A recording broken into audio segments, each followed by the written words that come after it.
Oh, I'm gonna have to do it this way. Ugh.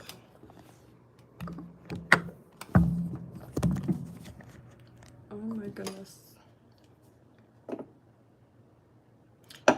This is my first time going live, so bear with me. Apparently, I think I need to.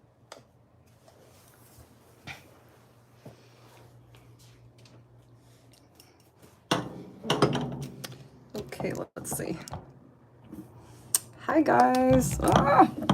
It's so hard to do the orientation landscape. Okay, kind of. Does that work? Okay. Now just bear with me. This is my first time going live on YouTube ever.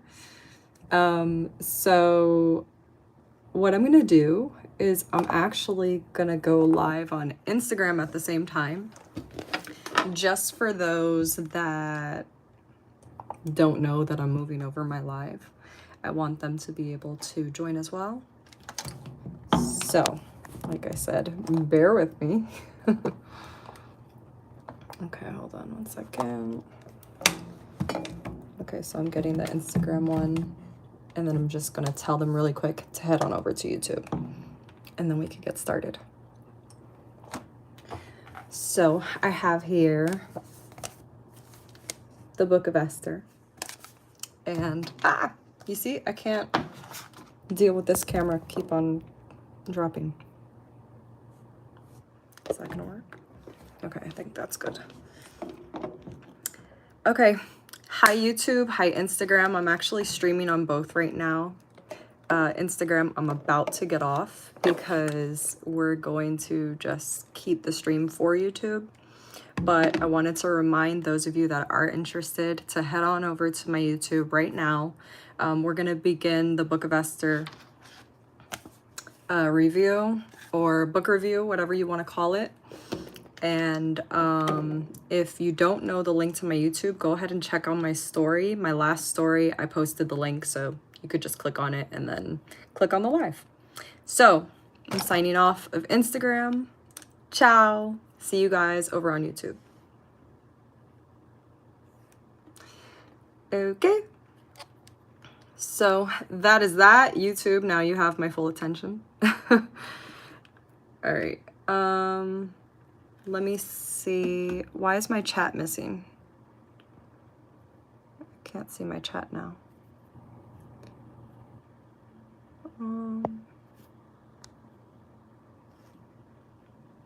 All messages are visible. Okay.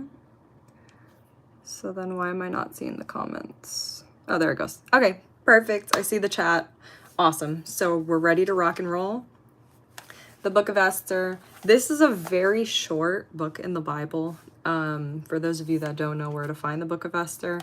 So this is not a book that you have to purchase. You can literally download the free Bible app and you can find it there. But I'm using one of the Alabaster books. It's a little bit fancy. It has illustration, but obviously not necessary for this review. So we're going to begin today on chapter 1.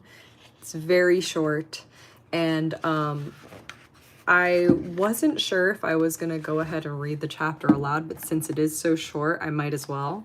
So for those of you that are tuning in for the first time and before you get the hang of it, you know, it makes it easier that I'll read it aloud so that if you didn't do your homework and read ahead of time, don't worry because we're going to do it together. So without further ado, guys, let's begin. I know I didn't do my intro, but we're getting the hang of it today. So the King's Banquet. Actually, you know what? Let me give you guys a little bit of background. The Book of Esther setting. So two tidbits that I feel like are important before we explore the Book of Esther. One is, this is actually a historical book. So although it's placed in the Bible, it's not like a typical Bible book in which you have prophecy and, you know, it's spoken from the voice of a prophet. This is one of the only books in the Bible that God's name is never mentioned, in fact. So this is a real king and a real queen, that kind of setting. And the king is of Persia, and his name is King Xerxes. He's a very powerful king. And then Esther comes into place a little bit later, but we'll get into that. But I think that was two really important and interesting tidbits to consider for those of you that are unaware of whether you want to partake in a spiritual book.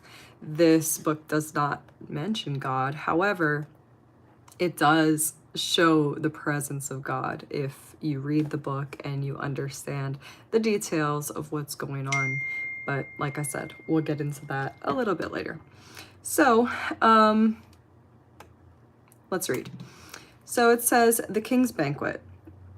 These events happened in the days of King Xerxes, who reigned over 127 provinces stretching from India to Ethiopia. If any of you can just pull up a map, you could see how large that is. This is not just like a party that's going from Miami to Fort Lauderdale. We're talking about stretching from India to Ethiopia. Huge. At the time, Xerxes ruled his empire from his royal throne at the fortress of Susa, which Susa is actually, historians have believed that this is like modern day Iran. In the 3rd year of his reign, he gave a banquet for all his nobles and officials. He invited all the military officers of Persia and Media, as well as the princes and nobles of the provinces.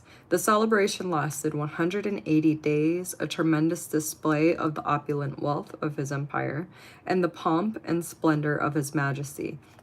When it was all over, the king gave a banquet for all the people, from the greatest to the least, who were in the fortress of Susa. It lasted for 7 days, and it was held in the courtyard of the palace garden. Let me stop right there.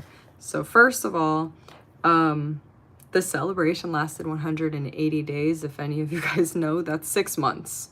So imagine a 6-month-long celebration and what that would look like. So now he's giving a banquet, and the banquet itself is lasting 7 days. In the palace garden. So the courtyard was beautifully decorated with white cotton curtains and blue hangings, which were fastened with white linen cords and purple ribbons to silver rings embedded in marble pillars. It was a whole spectacle, to say the least. Gold and silver couches stood on a mosaic pavement of porphyry, marble, mother of pearl, and other costly stones. Drinks were served in gold goblets of many designs, and there were an abundance of royal wine, reflecting the king's generosity. By edict of the king, no limits were placed on the drinking, for the king had instructed all his palace officials to serve each man as much as he wanted. At the same time, Queen Vashti gave a banquet for the women in the royal palace of Xerxes. So what does that mean? That means that drinking is not limited. This is 100% an open bar spectacle. So, to say the least, everybody was getting hammered.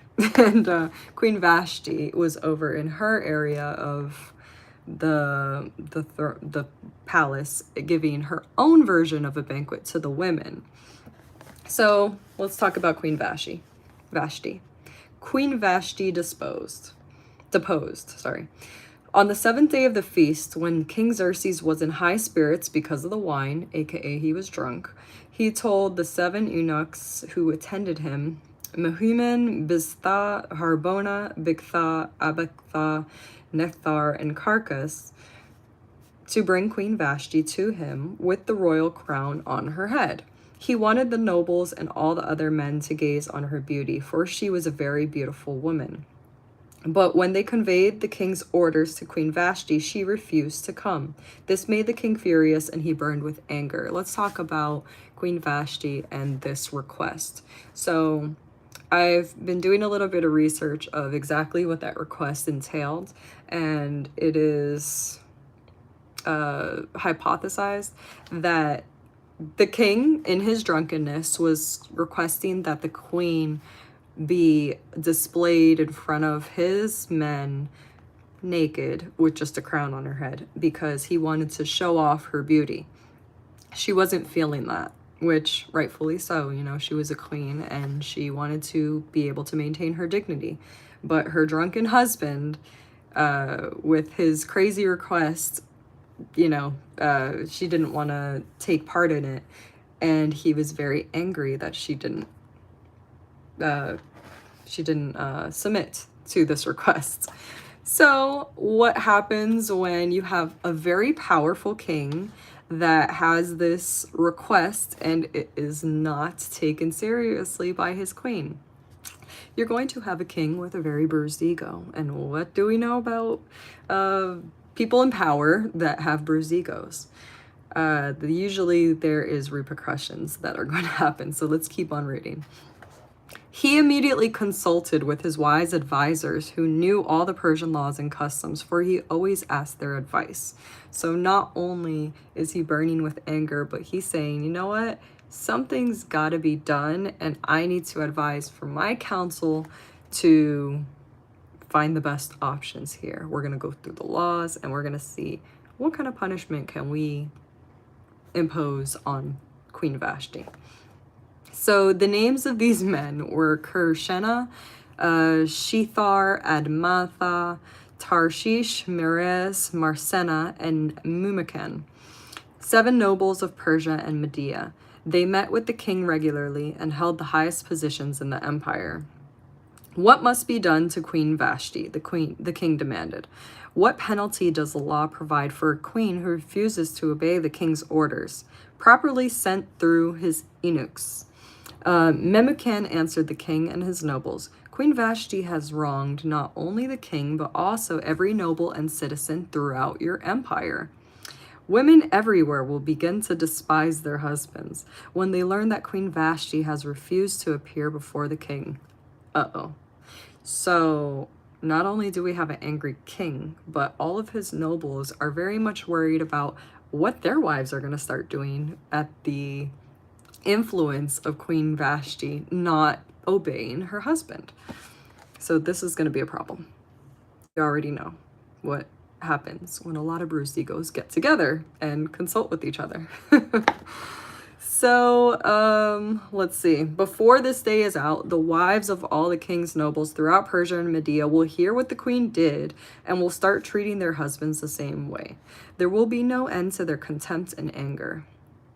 So if it please the king, we suggest that you issue a written decree of law, a law of the Persians and Medes that cannot be revoked. It should order that Queen Vashti be forever banished from the presence of King Xerxes, and that the king should choose another queen more worthy than she. Wow. So because the queen did not comply, she needs to be booted out of the palace and replaced immediately, because if she is not, then that means all the other wives are going to have a bad example of there being no consequences, and they're just going to run rampant and disobey. Great. When this decree is published throughout the king's vast empire, husbands everywhere, whatever their rank, will receive proper respect from their wives. That'll show them. The king and his nobles thought this made good sense, so he followed Memucan's counsel. He sent letters to all parts of the empire, to each province in its own script and language, proclaiming that every man should be the ruler of his own home and should say whatever he pleases. And thus the beginning of a lot in our history of women being oppressed because they are to obey their man. The Book of Esther. So this is just chapter 1, and this is also just an introduction. So, although you could take from that as you will, there's not really necessarily like a message to get out from it yet, other than, wow, look at the ego, and wow, look at what happens when a woman tries to uphold her dignity and that is not allowed at a certain time. So yeah, crazy. But I'm going to go ahead and open up the discussion to the comment section. For those of you that are attending from YouTube for the first time, this is something that I always do on Instagram. And now since we're moving it to YouTube, I'm hoping that I'm going to be able to do this as easily as Instagram, because usually I could scroll through the comments. I'm not sure if I could do that through YouTube yet, because I don't even see the comments. But let me see what I could do. Does anyone know how to scroll through the comments? Is that an option? Aha! I figured it out. So I just gotta hold it down. So let's discuss. I could see your comments now. Anyone have anything that they want to add to the reading today, background wise, about Esther, obviously without giving up any details of what happens next? Hi, Fonz. Fonz says, good intro. As long as I know what chapter to read next, I'll be good. So the way this is going to work is very simple. Usually I'm like reading multiple chapters a day, and you know, it changes.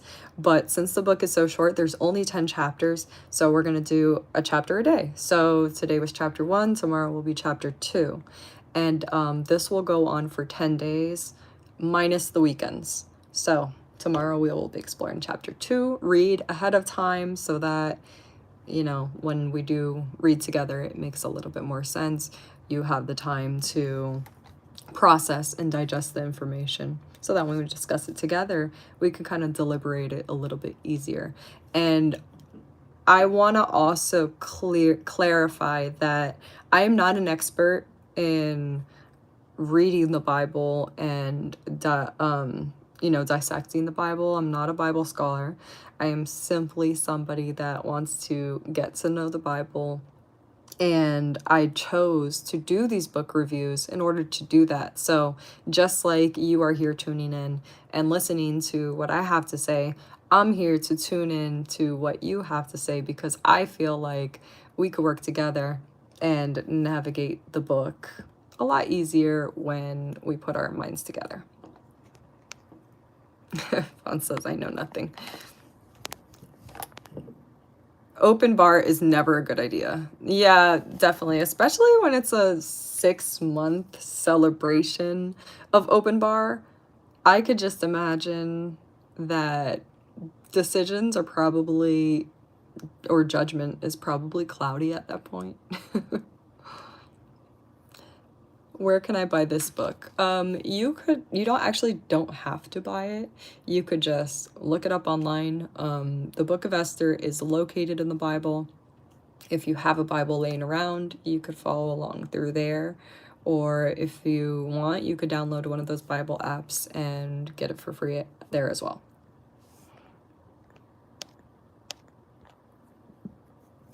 And mind you, you do not have to be a believer of the Bible nor a believer of God in order to tune into this book review. It's a historic book, and it is a book in which we are going to learn moral of the story and purpose and whatever. And we're going to be able to actually to kind of use it, or use this information and apply it to our own lives. I've already read the Book of Esther ahead of time, so there's a very specific reason why I chose it. So I hope that you guys kind of stick with it and join me in this journey, because there's a method to my madness, and there's a reason why I felt like it was an important book to share with you as my viewers. Ironclad says, all right, now I'm hooked. Don't tease us. So you like it. Yeah, I see that you have a pretty good commentary. You were into it. It's a very good book. Okay,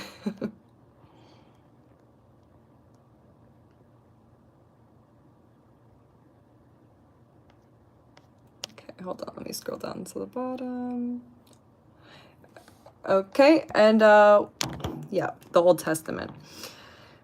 And what time will I be on tomorrow? I will be on the same time every day, unless noted otherwise, but I'm planning on being on around this time every day. So 6 p.m. for those of you that are on Eastern time. This is Eastern time. And then if you're not on Eastern time, whatever it would be to convert to right now.